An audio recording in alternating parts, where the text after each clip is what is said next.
మీకు తెలియజేయాలన్న ఆలోచనలతో ఈరోజు మీ ముందుకు వచ్చాను. ప్రియులారా, బోధ అనగానే యేసుక్రీస్తు చేసినటువంటి బోధ సామాన్యమైనది కాదు. ఆయన బోధ చేస్తున్నప్పుడు ఎంతోమంది ఆశ్చర్యపోయారు. అధికారంతో బోధించేవాడంట. అసలు బోధకుడు అని అనాలి అని అంటే మనం ఖచ్చితంగా యేసుక్రీస్తుని చూపించవచ్చు. బోధకుడు అంటే యేసుక్రీస్తు. అసలు ఆయన మించిన బోధకుడు లేడండి. ఈ మాటనే యోబు గ్రంథంలో దేవుడు ఒక మాట రాయించాడు. ఒకసారి చూద్దాం. యోబు గ్రంథం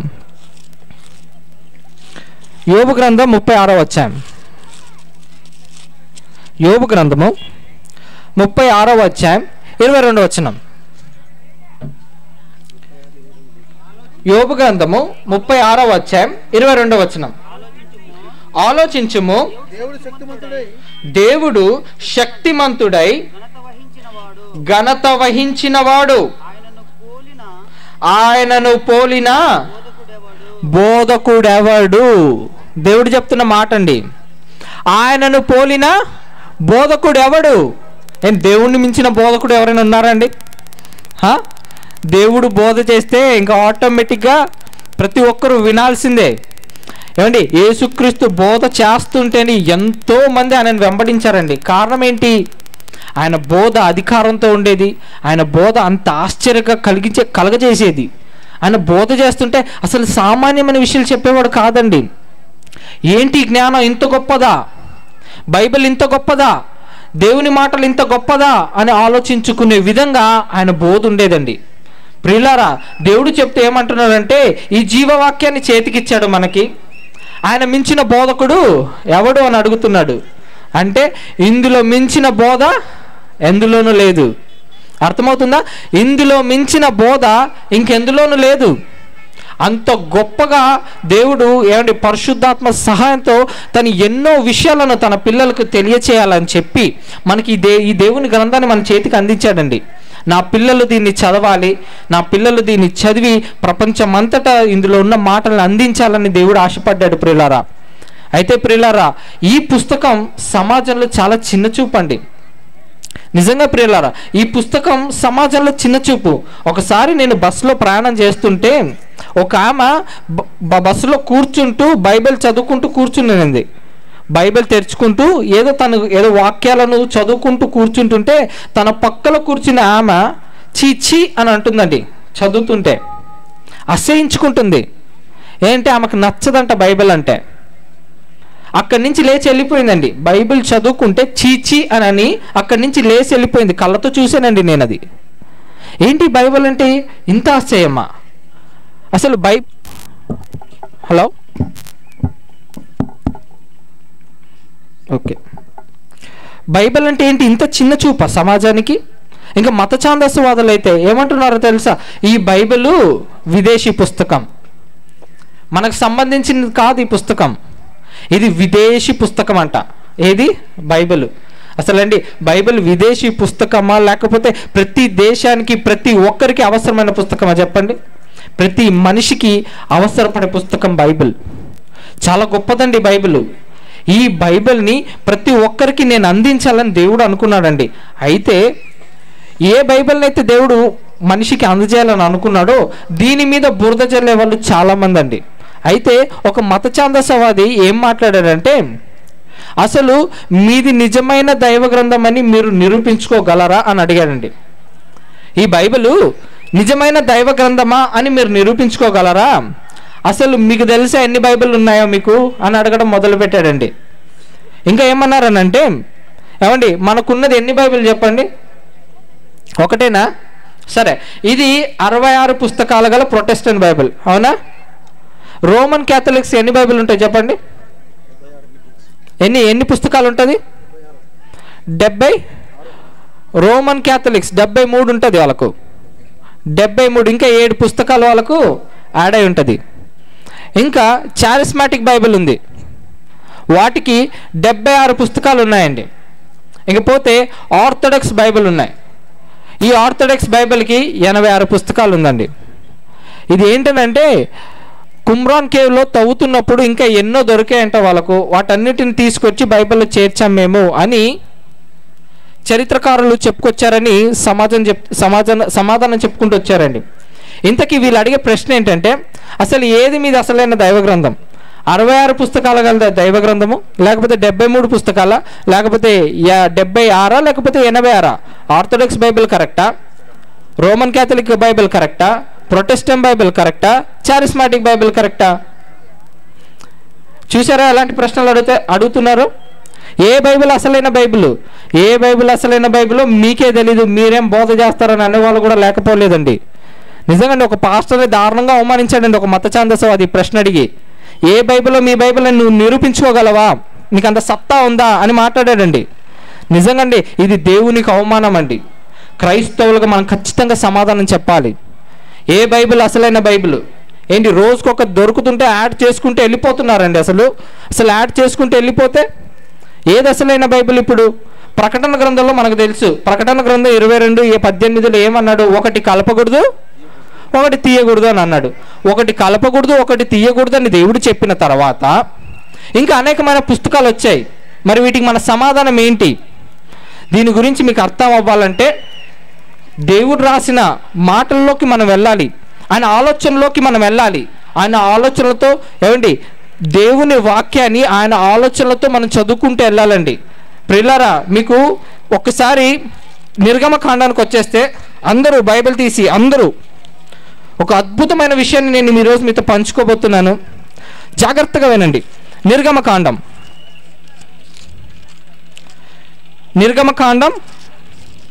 25వ వచనం, 25వ అధ్యాయం, క్షమించాలి, నిర్గమకాండం 25వ అధ్యాయం 31 నుంచి చదువుకుందాం. నిర్గమకాండం 25వ అధ్యాయం 31 నుంచి. ఇప్పుడు దేవుడు మోషేకి చెప్తున్నాడండి, మోషే నీకు ఈ దర్శనాలను నేను చూపిస్తున్నాను, దీన్ని నువ్వు చేయాలి. నువ్వు ఏమని చెప్పాడు ఇప్పుడు? మరియు నీవు మేలిమి బంగారంతో దీపవృక్షమును చేయవలెను. ఏం చేయాలంటే ఇప్పుడు దీపవృక్షాన్ని చేయాలి. నకీషి పనిగా ఈ దీపవృక్షమును చేయవలెను. దాని ప్రకాండమును దాని శాఖలను నకీషి పనిగా చేయవలెను. దాని కలశములు, దాని ముగ్గులు, దాని పువ్వులు దానితో ఏకాండమై ఉండవలెను. దీపవృక్షం యొక్క ఒక ప్రక్క నుండి 3 కొమ్ములు, దీపవృక్షం యొక్క రెండవ ప్రక్క నుండి 3 కొమ్మలు అనగా దాని ప్రక్కల నుండి 6 కొమ్మలు నిగుడవలెను. ఒక కొమ్మలో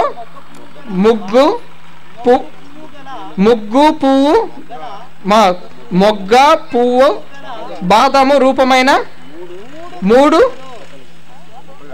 కలశములు, రెండవ కొమ్మలో మొగ్గ పువ్వు గల బాదాము రూపమైన 3 కలశములు. అట్లు దీపవృక్షము నుండి బయలుదేరు కొమ్మలో నుండవలెను. ఏమండి ఈ మాట చదువుతుంది ఏమన్నా అర్థమవుతుందా మీకు? ఏం అర్థం కావట్లేదు కదా, ఏదో చెప్తున్నాడు దేవుడు, ఏదో చేయమంటున్నాడు మోషేని అని అనుకుంటున్నారు. దీపవృక్షం ఐడియా ఉందండి మీకు?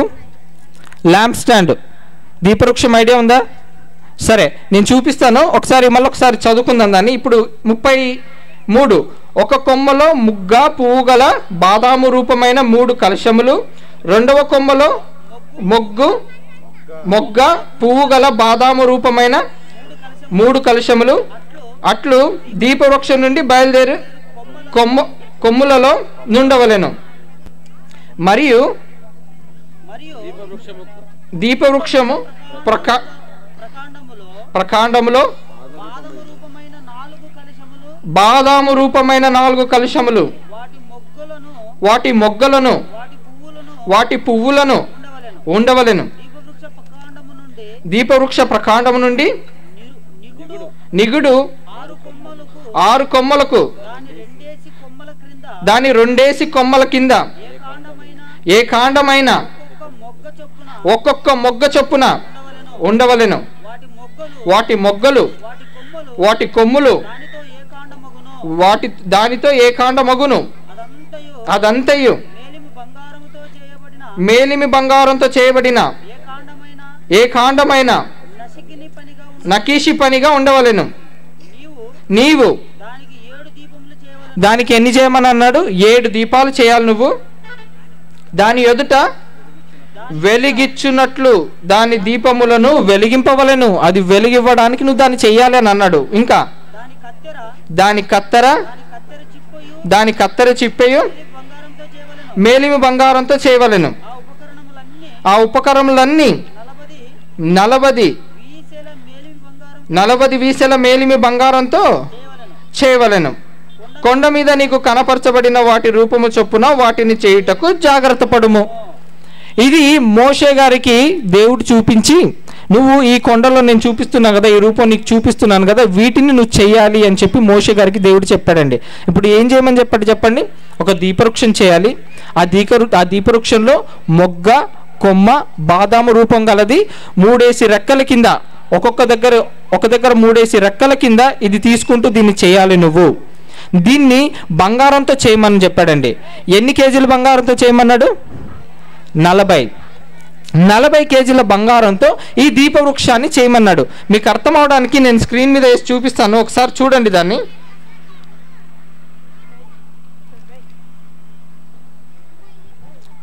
దేవుడు చేయమన్న విధానం అండి ఇది.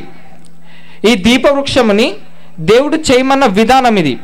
దీన్ని ఈయన చేయమన్న విధానం ఒకసారి చూడండి. ఈ దీపవృక్షం ఎలా ఉందో ఒకసారి చూడండి. 3 రెక్కల కింద అని అన్నాడు. ఒక కొమ్మలో, ఒక కలుషంలో 3 రెక్కలు ఉండాలి అని అన్నాడు. లెఫ్ట్ సైడ్ 3 ఉండాలి, అదేవిధంగా రైట్ సైడ్ 3 ఉండాలి అని అన్నాడు. మొత్తం వచ్చేసరికి 7 ఉండాలి అని అన్నాడండి. ఇటువైపు లెఫ్ట్ సైడ్ 3 ఉండాలి, రైట్ సైడ్ 3 ఉండాలి, మధ్యలో 1 ఉండాలి. మొత్తం కలిపితే ఎన్ని ఉండాలి? 7 ఉండాలి అని అన్నాడండి. అయితే దీన్ని ఎలా చేయమన్నాడు అని అంటే, ఒక పువ్వు, ఒక ముగ్గ, బాదాము, ఇవి 3 కలిసి ఒక్కొక్క కొమ్మలో నుంచి ఇవి 3 రెక్కల కింద ఇది చేసుకుంటూ మీరు వెళ్ళాలి అని చెప్పాడు. దీపవృక్షాన్ని చేయమన్నాడు, బంగారంతో చేయమన్నాడు, 40 కేజీలతోనే దీన్ని తయారు చేయాలి అని చెప్పాడు. 40 కేజీల బంగారంతోనే దీన్ని తయారు చేయమన్నాడు. తయారు చేసే విధానం ఏంటంటే, దీనికి పువ్వు ఉండాలి, ముగ్గు ఉండాలి, బాదం ఉండాలి, కాయ. అర్థమవుతుందా? అర్థం చేసుకోండి. పువ్వు ఉండాలి, ముగ్గు ఉండాలి, బాదం ఉండాలి, మొగ్గ. అయితే ఒకసారి ప్రియులారా ఇది చూడండి ఒకసారి. మధ్యలో ఉన్న కుమ్మకేమో 4 ఉండాలని చెప్తాడు. ఎక్కడనంటే 34వ వచనంలో, మరియు దీపవృక్ష ప్రకాండములలో బాదాము రూపమైన 4 కలుషములు వాటి మొగ్గల వాటి పువ్వులను ఉండవలెను. ఇదేమో 4 ఉండాలని అంటాడు. మరి 32లోనేమో ఒక ప్రక్క నుండి 3 కొమ్మలు, దీపవృక్ష యొక్క రెండో ప్రక్క నుండి 3 కొమ్మలు ఉండాలి. మధ్యలో ఏమో 4 ఉండాలి, ఒక ప్రక్కనేమో 3 కొమ్మలు ఉండాలి, ఇంకా అటువైపు ఏమో 3 కొమ్మలు ఉండాలి. అయితే చూస్తున్నారా? కనపడుతుందా? Very good. చూడండి ఒకసారి. ఒక పక్క ఏమో 3 రెక్కల కింద, ఇంకో పక్క 3, లెఫ్ట్ సైడ్ 3 ఉండాలి, రైట్ సైడ్ 3 ఉండాలి. ఇప్పుడు దేంతో చేయమన్నాడు? పువ్వు, మొగ్గ, బాదాము. అర్థమవుతుందా? ఇప్పుడు ఒకసారి ఈ కొమ్మలో ఎన్ని పువ్వులు ఉందో చెప్పండి. నేను నా కర్సర్ పెడుతున్నాను కదా, ఆ కర్సర్ని ఒకసారి చూసి ఈ కొమ్మలో ఎన్ని పువ్వులు ఉన్నాయి? 3 పువ్వులు, అవునా? ఎన్ని బాదాం ఉన్నాయి? ఎన్ని బాదాం ఉంది ఇందులో? 3 కదా. ఒక కొమ్మలో ఎంత ఉంది చూడండి ఒకసారి సరిగా చూడండి. ప్రతి కొమ్మలో కూడా ఈ పువ్వు, ముగ్గు, బాదాం ఉంది. ప్రతి కొమ్మలో కూడా పువ్వు ఉంది, ముగ్గు ఉంది, బాదాం ఉంది. ఓకేనా? అయితే దీన్ని ఒకసారి చూడండి. ఈ ఒక కొమ్మలో 1, 2, 3 పువ్వులు ఉన్నాయి, 3 బాదాములు ఉన్నాయి, 3 మొగ్గలు ఉన్నాయి, అవునా కాదా? కనపడుతుందా? ఒక కొమ్మలో ఏమేమి ఉన్నాయి? 3 పువ్వులు ఉన్నాయి, 3 బాదాములు ఉన్నాయి, 3 మొగ్గలు ఉన్నాయి. అన్ని 3 కలిపితే ఎంత అయింది? ఒక కొమ్మలో ఎన్ని ఉన్నాయి? ఇప్పుడు 9 ఉన్నాయి, అంతేనా? ఇప్పుడు రెండో కొమ్మలో కౌంట్ చేస్తే ఎన్ని వస్తాయి? ఎన్ని పువ్వులు, ఎన్ని ముగ్గులు, ఎన్ని బాదాములు వస్తాయి? 3 వేసుకుంటే ఎంత? 9. ఇప్పుడు 3వ కొమ్మలో 9, అంతేనా? అంతేనా? 3 పువ్వులు, 3 మొగ్గలు, 3 బాదాములు, అంతేనా? ఇప్పుడు ఒక్కొక్క కొమ్మలో 9 వచ్చింది. 9 9 9 ఎంత? 27. ఒక 3 కొమ్మల కింద చూసుకుంటే ఎన్ని వచ్చాయి? ఇటువైపు లెఫ్ట్ సైడ్ ఏమో 27. మరి రైట్ సైడ్ ఎంత వస్తుంది? అప్పుడు రైట్ సైడ్ ఎంత వస్తుంది? 27 వస్తుంది. అవునా? బాగా బాగా జాగ్రత్తగా ఆలోచించండి. తర్వాత కనపడుతుంది కదా మీ అందరికీ, జాగ్రత్తగా ఆలోచించండి. తర్వాత ఇంకా రైట్ సైడ్ కూడా చూసుకుంటే 3 పువ్వులు, 3 బాదాములు, 3 మొగ్గలు, అవునా? అలా లెక్కేసుకుంటే వెళ్తే ఇటువైపు ఎన్ని వచ్చాయి? 27. లెఫ్ట్ సైడ్ ఏమో 27, రైట్ సైడ్ ఎంత? 27. ఇప్పుడు చూడండి, ఇప్పుడు మధ్యలో ఉన్న దాన్ని లెక్క పెడదాం. ఎన్ని పువ్వులు, ఎన్ని మొగ్గలు, ఎన్ని బాదాములు ఉన్నాయి? 4. అవునా? 4 పువ్వులు, 4 ముగ్గలు, 4 బాదాములు, మొత్తం కలిపితే ఎంత? 4 × 3 12. ఇప్పుడు ఈ లెఫ్ట్ సైడ్లో ఉన్నది ఎంత ఉంది? 9 9 9 ఎంత? 27. ఈ రైట్ సైడ్లో ఉన్నది ఎంత ఉంది? 27. మధ్యలో ఉన్నది ఎంత ఉంది? 12. జాగ్రత్తగా ఆలోచించండి, మీకు బైబిల్ ఎంత గొప్పదో మీకు అర్థమవుతుంది. ఏమండి, దేవుడు ఏదైనా చేయమన్నాడు అంటే ఊరికే చేయమని చెప్పలేదండి. ఏది చేయమని చెప్పినా దాన్ని సాదృశ్యంగా ఒకటి చూపించే చేయమని చెప్తాడు. చూడండి, ఇప్పుడు జాగ్రత్తగా ఆలోచించండి దీన్ని. చూడండి, ఇప్పుడు లెక్క పెట్టండి. ఇప్పుడు ఒక కొమ్ములో 9, అవునా? ఇంకో కొమ్ములో 9, ఇంకో కొమ్ములో 9, అవునా? ఈ 3 కలిపితే ఎంత? 27. మధ్యలో ఉన్నది ఎంత?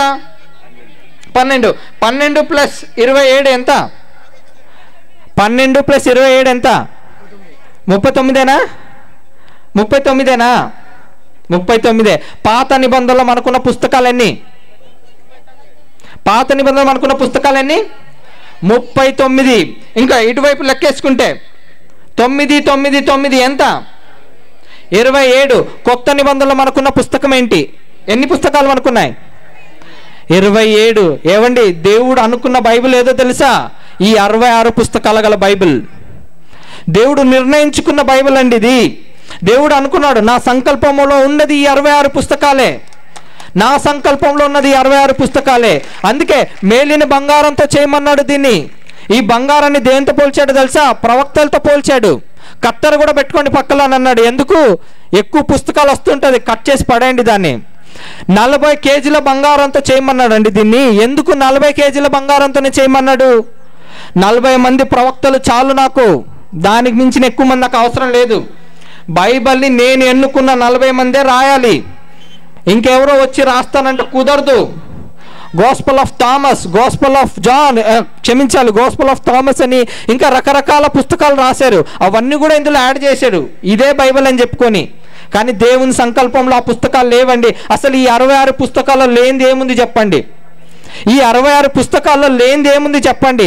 దేవుడు ఏమేమి చెప్పాలనుకుంటున్నాడో ప్రతిదీ కూడా ఇందులో అంతా వివరించుకుంటూ చెప్పేసుకుని వచ్చేసాడండి దేవుడు. అసలు వివరించేశాడు ప్రతిదీ కూడా. అసలు దేవుడి ఆలోచనలోకి అలా ఆలోచిస్తే దేవుడు ఏం చెప్పాడో తెలుసా? ఒకసారి చూడండి, ప్రసంగి గ్రంథం 12వ అధ్యాయం 12వ వచనం. ప్రసంగి గ్రంథం 12వ అధ్యాయం 12వ వచనం.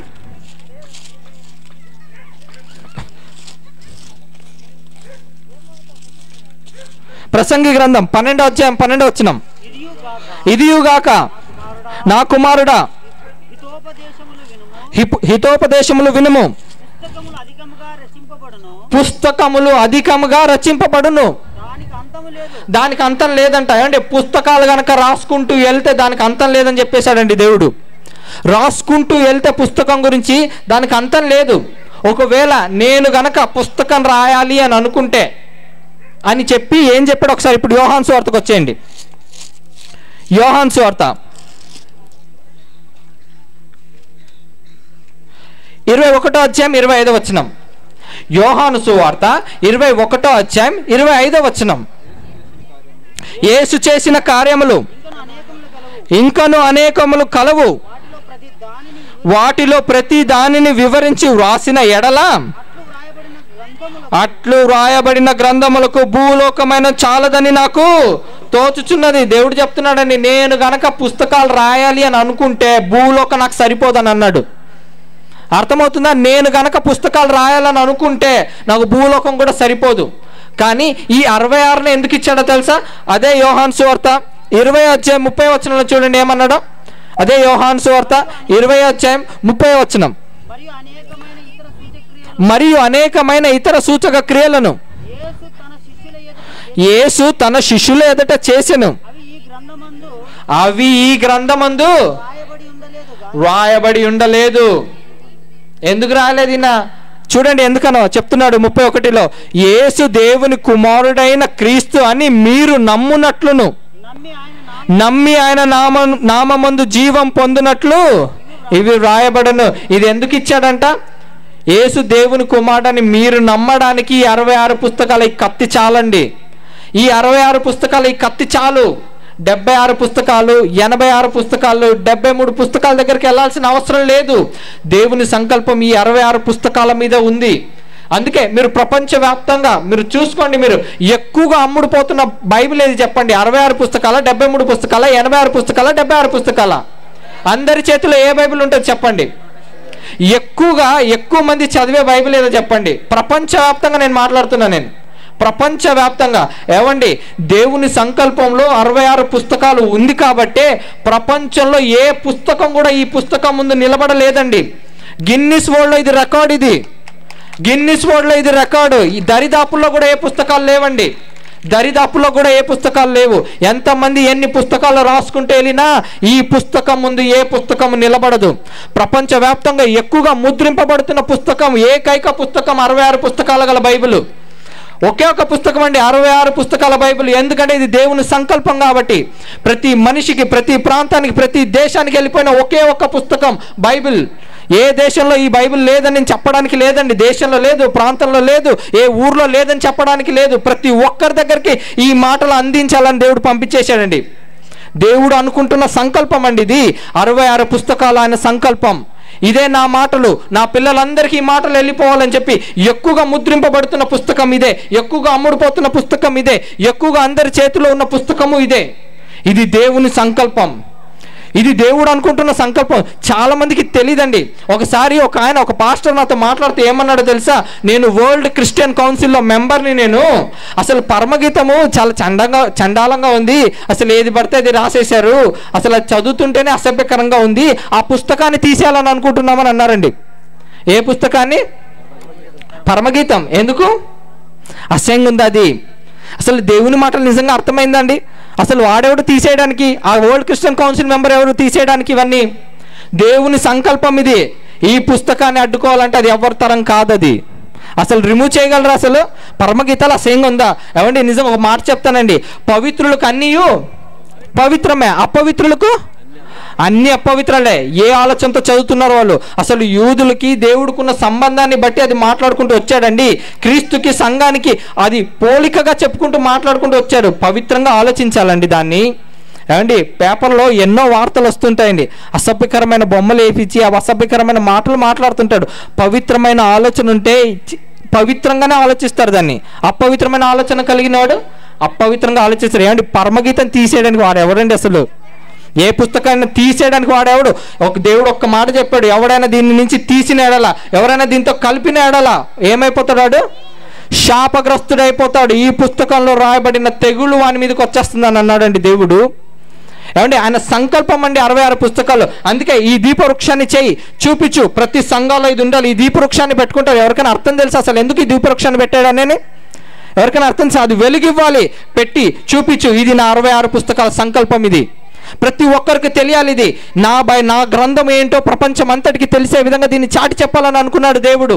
66 పుస్తకాలను నిలబెట్టేశాడండి. అందుకే ప్రపంచంలో ఇదే టాప్లో నిలిచిపోయింది.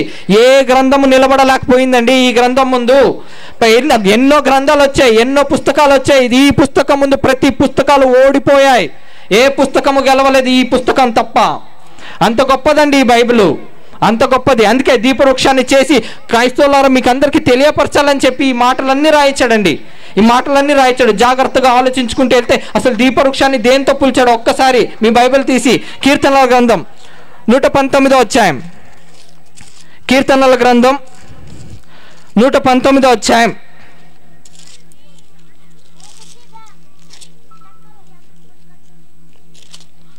105. కీర్తనల గ్రంథం 119వ అధ్యాయం 105వ వచనం.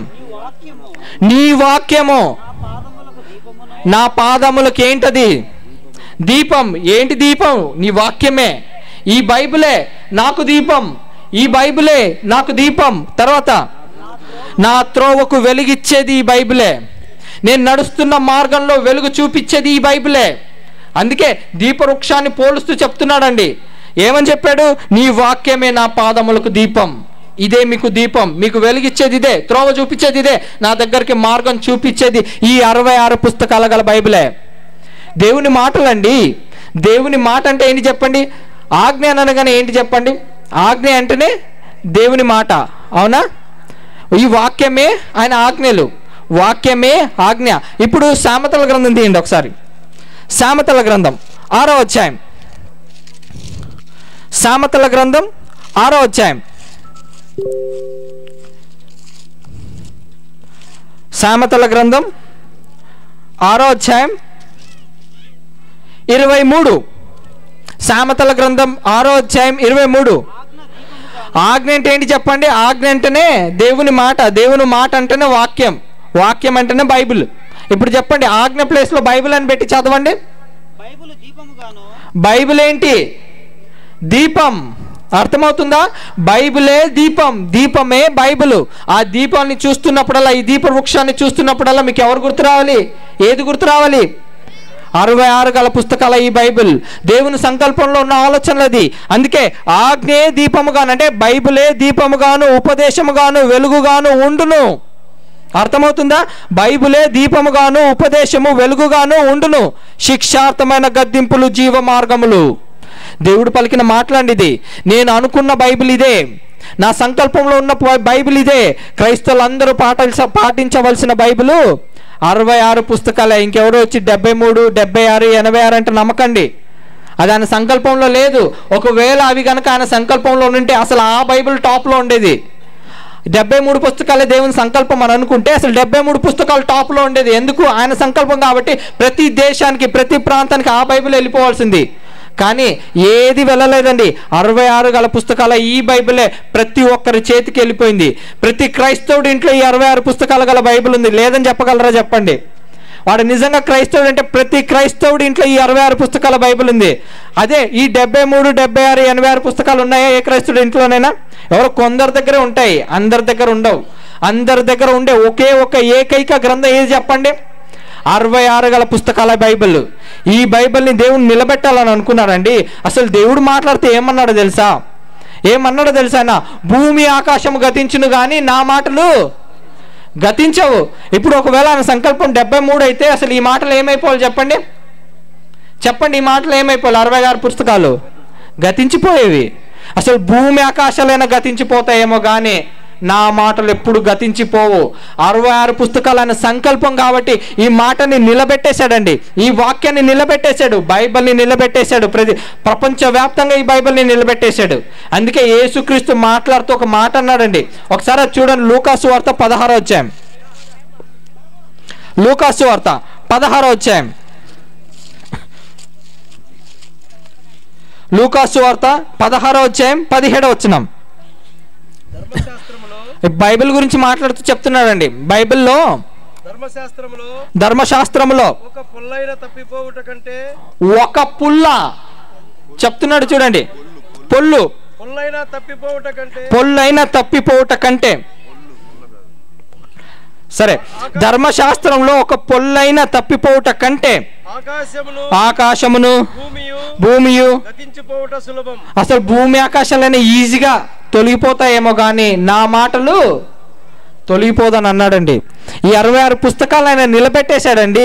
ఏదైనా తొలగిపోతుందేమో కానీ ఇందులో ఒక కామ పులి స్టాప్ కూడా మిస్ అవ్వదు అని అన్నాడు. ఒక కామ పులి స్టాప్ కూడా మిస్ అవ్వదు. ఎందుకు? ఆయన సంకల్పంలో ఉన్నది ఏ పుస్తకం? 66 గల ఈ పుస్తకమే అండి. దీన్నే దైవ గ్రంథంగా నిలబెట్టేశాడు. ఇది విదేశీ పుస్తకం కాదండి. ఇది విదేశీ పుస్తకం కాదు. ప్రతి దేశానికి అవసరమైన పుస్తకం, ప్రతి మనిషిని మార్చే పుస్తకం, ప్రతి మనిషికి త్రోవ చూపించే పుస్తకం అండి ఇది. దీన్ని విదేశీ పుస్తకం అని చెప్పి చాలా మంది మత ఛాందసు వాళ్ళు దీన్ని పక్కన పెట్టేశాడు. కానీ ప్రియులారా, ఈ పుస్తకమే ప్రతి ఒక్కరికి మార్గం చూపించేది. దేవుని దగ్గరికి వెళ్ళాలంటే ఈ పుస్తకమేనండి దారి చూపించేది, ఈ పుస్తకమేనండి వెలుగు ఇచ్చేది. ఏ మార్గంలో ఎలా నడవాలో, ఏ దారిలో ఎలా వెళ్ళాలో చూపించేది ఒక్క బైబిలే. ఈ బైబిల్ ద్వారానే ప్రతి ఒక్కరూ దేవుని దగ్గరికి చేరుకోగలరు. ప్రియులారా, ఎవరైనా కూడా ఇది 76 పుస్తకాలు ఉన్నాయి కదండి, 86 పుస్తకాలు ఉన్నాయి కదండి, మరి ఎందుకండి ఏది నమ్మాలండి అని అన్నప్పుడు వివరించి చెప్పాల్సిన బాధ్యత ఎవరు తెలుసా? క్రైస్తవులదే. ఎందుకంటే దీని మీద ఎవరికి పెద్ద క్లారిటీ లేదండి. అసలు చాలామంది నేను అడిగానండి, ఒకప్పుడు నాకు ఈ విషయాలు తెలియనప్పుడు చాలామందిని అడిగాను, ఏ బైబిల్ అసలైన బైబిల్? ఒకడేమో 76 అని అంటున్నాడు, ఇంకొకడేమో 86 అని అంటున్నాడు. నేను ఏది చదవాలి, ఏది తీసుకోవాలి? అసలు ఏది నిజమైన దైవ గ్రంథం తెలియనప్పుడు చాలా తల బాదుకున్నానండి నేను. ఏంటిది మరి దేవుని మాట ఏది? రోజుకొకటి కుమ్రాన్ కేసులో దొరుకుతుందని చెప్పి దాటిని తవ్వకాల్లో తీస్తున్నామని చెప్పి ప్రతిదీ యాడ్ చేసుకుంటూ వెళ్తే ఏమండి ఇంకా ఏదండి నిజ దైవ గ్రంథం అని ఏది ఒప్పుకుంటాను చెప్పండి? ఇంకా కొంతకాలం అయితే ఇంకా తవ్వకాలు ఇంకా దొరుకుతాయండి, అన్ని కలుపుతూ ఉంటారు. దేవుడు అందుకే చెప్పాడు, అధికంగా పుస్తకాలు రచింపబడిన దానికి అంతం లేదని అన్నాడు.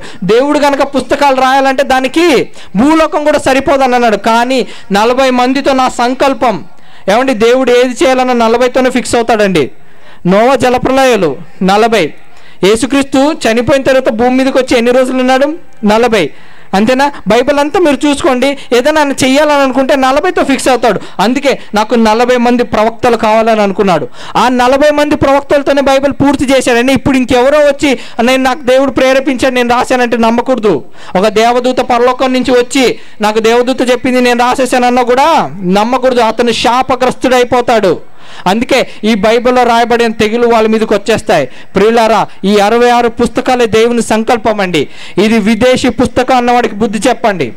ఇదే నంబర్ 1 పుస్తకం అండి. ప్రపంచంలో నిలిచిపోయిన పుస్తకం ఇది, కాదని ఎవరూ అనలేరు. గిన్నిస్ వరల్డ్ రికార్డ్ అంటే ఆశతమాషని అనుకుంటున్నారా? గిన్నిస్లో ఈ బుక్ నిలబడిపోయిందండి. దీని తర్వాత ఖురాను, హ్యారీ పాటర్ బుక్స్ ఉన్నాయి, కానీ వీళ్ళెవరు కూడా ఈ పుస్తకంతో దరిదాపుల్లో కూడా లేరు. ఎక్కువగా అమ్ముడుపోతున్న పుస్తకం. రోజు కొన్ని లక్షల పుస్తకాలు ప్రింట్ చేస్తున్నారండి. ఈ పుస్తకం ప్రపంచవ్యాప్తంగా నిలబెట్టాలని దేవుడు అనుకున్నాడు కాబట్టే ఈ పుస్తకాన్ని నిలబెట్టేశాడు. ఈ పుస్తకంతోనే ప్రతి ఒక్కరికి నేను దగ్గర అవ్వాలని అనుకున్నాడు. ఈ మాటలు నా పిల్లలందరికీ నేను అందాలి, వాక్యంగా నేను వాళ్ళకి దగ్గరై ఉండాలని దేవుడు కోరుకున్న మాటలండి ఇవన్నీ. అందుకే ఈ బైబిల్ని నిలబెట్టి మనకందరికీ అందించాడు. కాబట్టి ప్రియులారా, ఎవరైనా విదేశీ పుస్తకం అంటే దయచేసి ఒప్పుకోకండి. విదేశీ పుస్తకం కాదు ఇది, మనిషిని మార్చే బ్రతుకు పుస్తకం, ప్రతి ఒక్కరికి అవసరమైన పుస్తకం. మీరందరూ కూడా ఈ పుస్తకాన్ని పట్టుకొని జీవవాక్యంగా ఈ లోకమందు వెలుగులా ఉంది అనేకమైన మందిని సత్యంలో నడిపించాలని కోరుకుంటున్న మాటలు ముగిస్తున్నాను. కళ్ళు మూసుకొని ప్రార్థన చేసుకుందాం. మమ్మల్ని ఎంతగానో ప్రేమించిన మా కన్న తండ్రి, ఇచ్చిన అవకాశాన్ని బట్టి నీకు వందనాలు తండ్రి. నిన్ను గురించిన అనేకమైన విషయాలు నీ పిల్లలకు నేను చెప్పాను. నీ సంకల్పం ఏంటో, నీ ఆలోచన ఏంటో, 66 పుస్తకాల పట్ల నీకున్న ఆలోచన ఏంటో నీ పిల్లలకు వివరించాను తండ్రి. నువ్వు ఇచ్చిన మహాజ్ఞానాన్ని, ఈ వాక్యాన్ని మేము చేత పెట్టుకొని తండ్రి, నువ్వు ఏ విధంగా అయితే ఈ లోకముందు జ్యోతుల వలె మేము ఉండాలని నువ్వు కోరుకున్నావు ఆ విధంగా ఉంటూ ప్రతి ఒక్కరిని వెలిగిస్తూ తండ్రి నీ కొరకు బ్రతికింప చేయుటకు మీరు మాకు సహాయం దయచేయమని, వచ్చిన వాళ్ళందరినీ కూడా తండ్రి నీ రెక్కల కింద వాళ్ళని భద్రపరిచి తండ్రి నీ కొరకు వాళ్ళు బ్రతికి నువ్వు ఉన్న మహాలోకాన్ని స్వతంత్రించుకునే కృపను భాగ్యాన్ని వాళ్ళందరికీ దయచేయమని మా ప్రభు రక్షకుడైన యేసుక్రీస్తు అతి పరిశుద్ధ నామమున పేట పెట్టుకొని ప్రార్థిస్తున్నాను తండ్రి. ఆమేన్. అందరికీ వందనాలండి.